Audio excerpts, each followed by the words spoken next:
Eto na po ang utang ng Pilipinas. Tapos ikumpara natin kung magkano yung iniwan ni Tatay Digong na utang. Yan. Okay. So ang utang po ng Pilipinas ngayon ay 16.09 trillion, no? As of November 2024.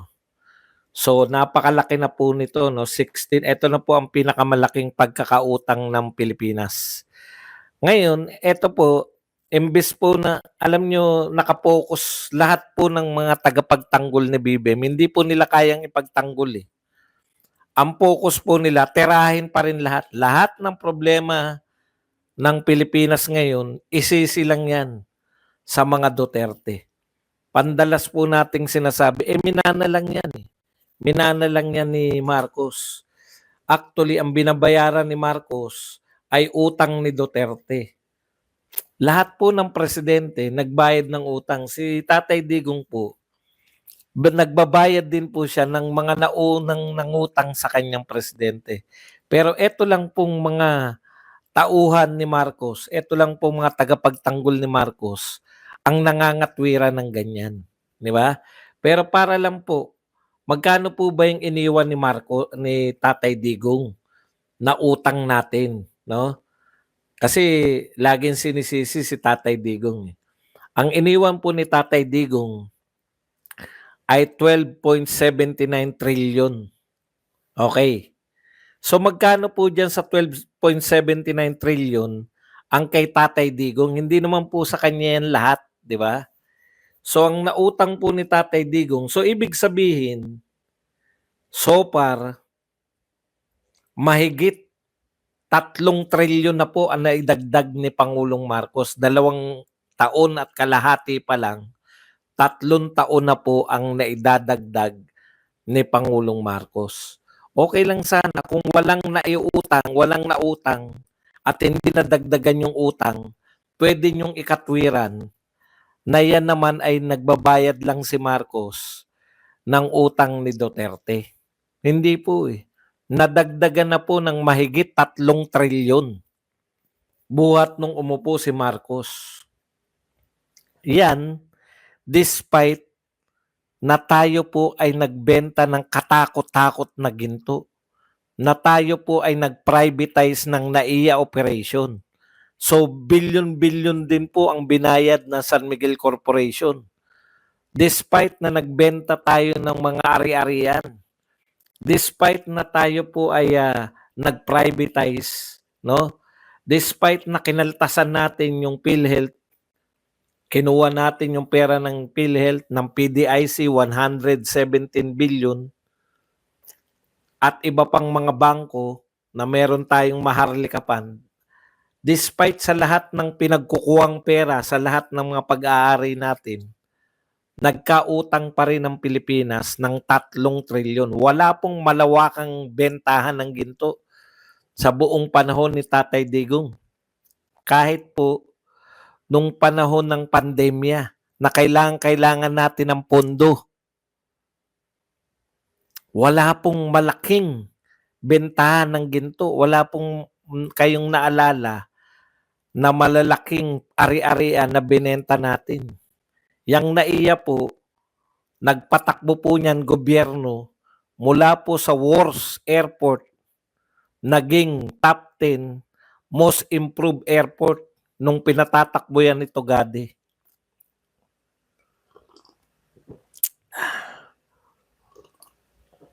Ngayon,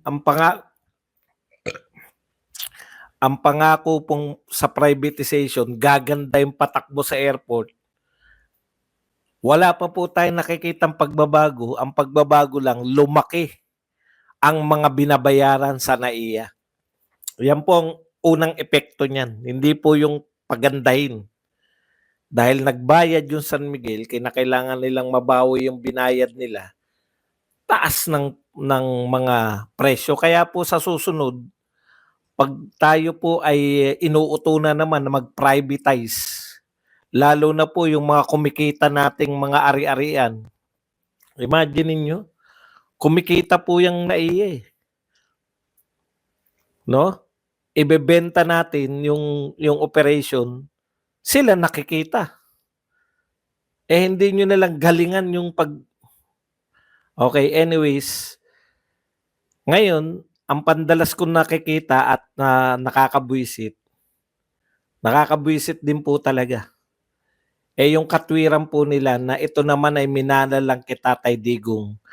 Malaki ang utang ni Digong kaya si BBM lang ang nagbabayad. Kalokohan na po yan. Napakalaking kalokohan na po yan. Lagi po kasi wala po kayong solusyon eh. Wala po kayong solusyon kung hindi ibintang lang lahat kay Digong. Eto, practical lang. Nung tumakbo ba si Marcos, alam niyang may utang si Digong? Ibig ninyong sabihin, kayong mga supporter ni BBM, nilihim yan sa inyo na may utang tayo? Sasabihin naman ng iba, bakit hindi yan naging usapin nung kay Digong? Paano hindi yan magiging usapin kay Digong? Wala talagang question kasi mas marami pa po yung nalulula po yung mga Pilipino. Sa build ni Tatay Digong, nalulula po yung mga Pilipino.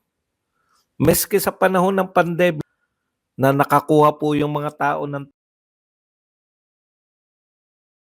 question. Ngayon, nung may 2025, kino-question yung utang natin ngayon. Ibibintang nyo na naman sa presidente noong 2016 hanggang 2022. Wala ba kayong kakayahan talagang lutasin o harapin ang problema? Yun po ang kaya hindi nyo nalulutas eh. Kaya wala kayong pagkalutas eh. Ayaw nyo kasing harapin yung problema. Lagi nyo sinisisi sa nagdaan. Okay, isa pa pong pagsisisi sa nagdaan. Ito, tignan nyo po to. Malaking usapin pa rin po hanggang ngayon. Ito pong pagtatanggal nila. Sila na nagtanggal. Very defensive po sila eh. Sila na nagtanggal. Paliwanag pa sila ng paliwanag. Alam nyo si Tatay Digong, once na ginawa niya, wala nang paliwanag. Meron tayong tukhang, meron tayong war on drugs. Hindi niya kinakailangan, meron po bang mga tumututol sa war on drugs ni Tatay Digong? Same people. Yung mga Dilawan, Kakamping, Makabayan Black, sila din tumututol sa war on drugs. Walang pakialam. Si Tatay Digong, alam niyang tama. Hindi niya kinakailangan pakialamanan. Yung ginawa nyo kay BP Sara, tinanggal nyo sa National Security Council. Bakit kinakailangan nyo laging magpaliwanag na magpaliwanag ka? Pagkada may babatikos, paliwanag. Bakit? Ang gusto namin resulta ng National Security Council nang wala na si BP Sara, wala na si Tatay Digong, wala na yung mga dating presidente. Kasi si Tatay Digong, kaya kami tahimik sa war on drugs. Walang umaangal noon, maliban sa mga ilang maiingay na kaya naman sagutin.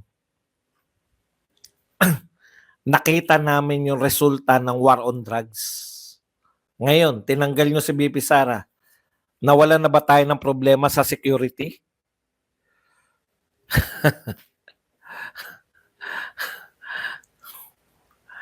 Ang problema sa inyo, ayaw nyo harapin yung tunay nating problema. Ang tunay nating problema, nagpapatrolya ang Chinese Coast Guard, yung malalaking Chinese Coast Guard, sa pag-aari natin. Tapos sasabihin natin, amin yan, bakit kayo nagpapatrolya? Ang tunay na problema natin sa national security, nagdadagdag tayo ng kalaban.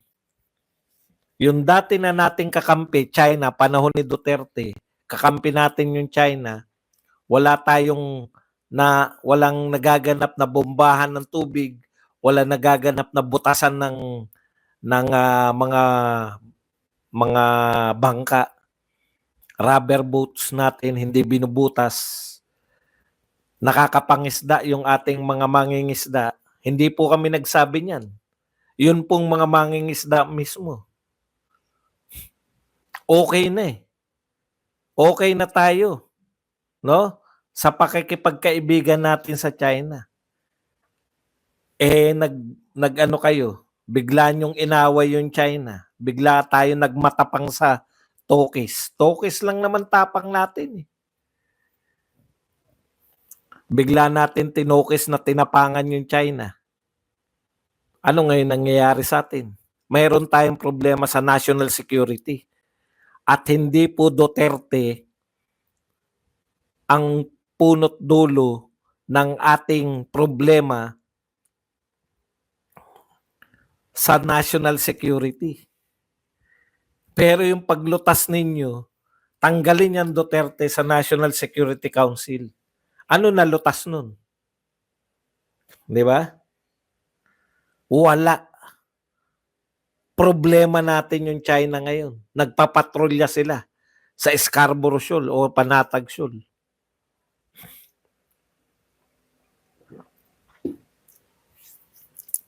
Ginawa nyo kasi lahat ng problema natin. May problema tayo ngayon. Sinasabi ng isa sa mga anong tawag dito? Pinakatinitingalang mayor ngayon, si Mayor Magalong ng Baguio City. Tignan nyo po yung sinasabi ni Mayor Magalong, 777. Pag umaten ka ng pamimigay ng ayuda ni Bagoong Pair, Bagong Pilipinas Pair. Pag umaten ka pala dyan, congressman ka, meron kang 777, 21 million. Sinagot nyo na ba yan? Hindi. Wala kayong hindi nyo lulutasin yan. Na hindi nyo sasagutin yung problema na yan. Anong sagot ninyo?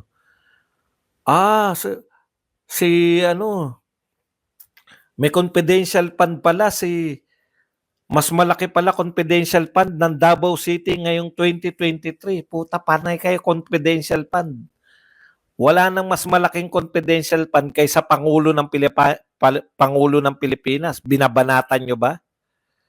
Ang problema, pinagbibintangan kayo direkta. Kayong mga congressman, pinagbibintangan kayo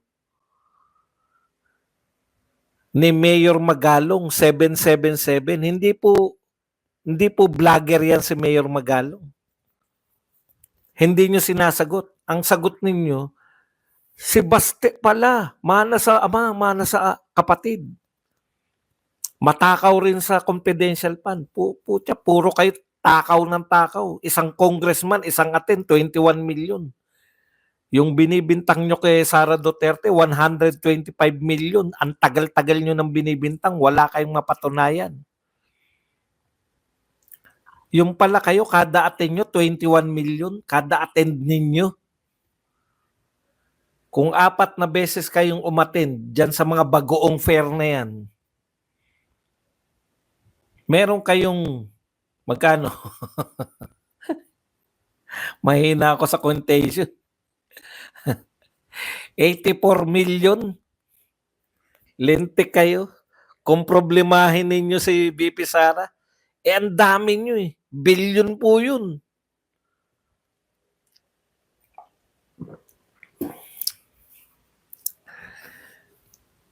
Yung 117 billion sa PDIC, ano sabi ni Attorney Rodriguez? Ninakaw nyo. Sabi ni Rodriguez, ni Vic Rodriguez, ninakaw nyo yung 117 billion ng PDIC. Ikumpara nyo nga yung 117 billion sa 125 million. Ang daming problema, pero ang pinasisilip nyo, binabalik nyo, Duterte, merong confidential fund.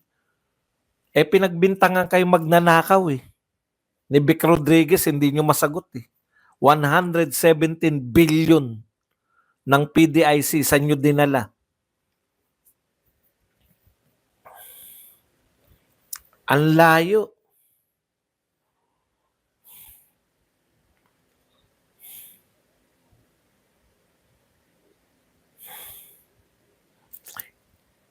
Tama si VP Sara, hindi ang Duterte ang problema ng Pilipinas. Bakit bukang bibig ninyo yung Duterte? Ang utang ng Pilipinas, si Bongbong Marcos, pinakamalakas umutang sa lahat na naging presidente. Ang nakakagalit dito, wala tayong angal sa mga nagdaang presidente, may proyekto. Kay BBM, walang proyekto. National security kayo na national security. Si VP Sara nga, ang tumutol dyan sa Afghanistan refugees na yan. Saan kayo nakakita na bansa? Ha? Problema ng US, kinarga natin. Bakit natin kinarga? Ayaw papasukin ng US. Ayaw papasukin ng US. O, ako pa sinungaling ngayon. Ayaw papasukin ng US yung Afghanistan refugees kasi sasalain muna nila. Ngayon, yung hindi pa nasasala, nasaan? Nasa Pilipinas.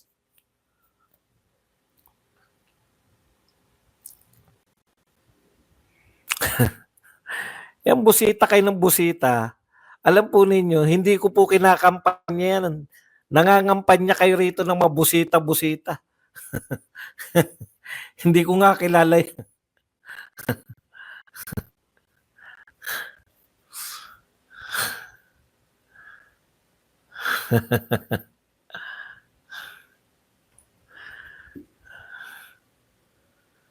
Ang sagot daw ni Bokbok, namimigay naman daw si... Sagot ni Bokbok, namimigay din daw si Mayor Benji Magalong ng ayuda. Ang pupa, wala kayong kawala kay MBM. Sino si MBM? Mayor Benji Manghalo. Number 113 United Frontliners, Atentoids. Sa kanila hindi pagsagot eh. Sa kanila pagbibintang eh. Tignan niyo yan. Sinabi ni Magalong, meron 777. Paano nila sinagot? Ikaw din, namimigay ka rin ng ayuda eh. Anong sagot yun? Pinagbibintangan yung mga congressman na pag umatin sila dyan sa Bagoong Fair, mayroon silang 21 million. Precise yung bintang eh. Nagkakaroon sila, binibigyan sila ng 777, 21 million. Tapos sasagot mo, ang layo naman ang sagot mo, bukbok. Anong kinalaman kung namimigay si Mayor Magalong ng ayuda? Pera ng taong bayan yan eh. Alam nga namang hindi tanggapin ng mga taga Baguio yan. Ano sabi ni Tatay Digong? Pera yan ng taong bayan yung pinamimigay nila. Tanggapin nyo pero huwag kayong magkaroon ng utang na loob. Huwag kayong magkaroon ng utang na loob kasi pera nyo yan. Tanggapin nyo. Oh, anong kinalaman nun? Sa 21 million na kada umaatin. Ganyan po sila sumagot eh. Atake rin eh. Samantalang nun, pag binabanatan yung proyekto ni Tatay Digong, babanatan nyo yung Dolomite. Puta, pinakikita namin yung Dolomite. Ito ba yung ano? Ito ba yung naninira ng kalikasan?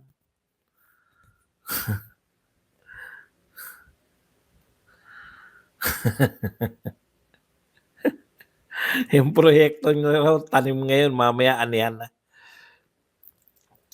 Okay. Dito ka magtataka, no? Masyadong sigurista to. May 3 pong nakasalang ngayon na impeachment kay VP Sara. May pang-4 pang impeachment.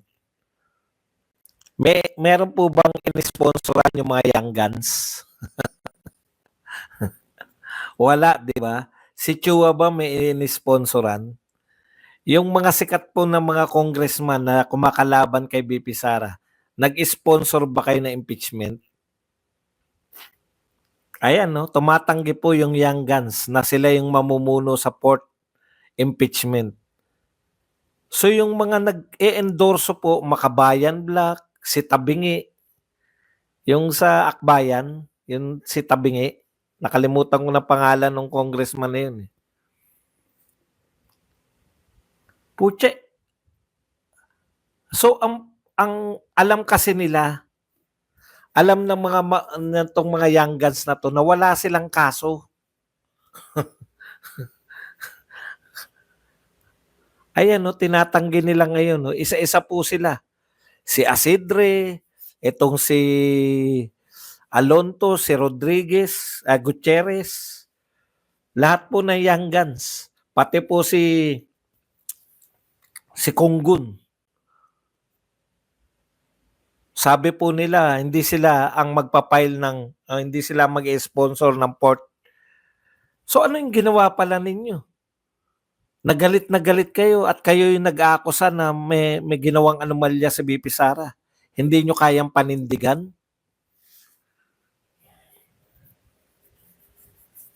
Ayan po, dumidistansya na sila. Mas takot sila sa iglesia eh.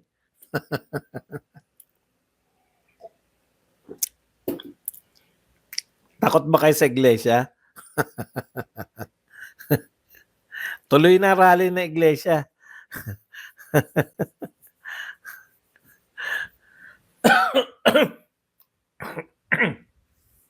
Okay. Tinatama ko lang po, no? Sa mga naninira po na pinagmamalaki daw namin na nakiisa na yung iglesia sa amin. Wala po kami sinasabing ganyan. Talagang natutuwa kami sa iglesia ni Cristo at sasama kami dahil yung pinaglalaban nila ay pinaniniwalaan namin. No? Iba po yung panawagan ng BP Sara, yung sa Davao meron po eh. Sinabayan nila eh. No? Meron sariling grupo yung BP Sara. Wala naman pong bawal doon. Pero kami po, hindi po kami nagsasabi na nakaisa yung iglesia sa amin. Natutuwa kami na yung iglesia ay tinututulan nila yung impeachment kay BP Sara. Dahil alam ng iglesia na yung impeachment magkakagulo ang mga Pilipino. Hindi po namin sinasabi na anti-Marcos po yung mga iglesia ni Cristo. Kaya ako aatin dyan dahil ayaw po nila sa impeachment. Gusto po namin na wag ma-impeach si BP Sara. Bakit hindi mo susuportahan yung iglesia ni Cristo? Oh.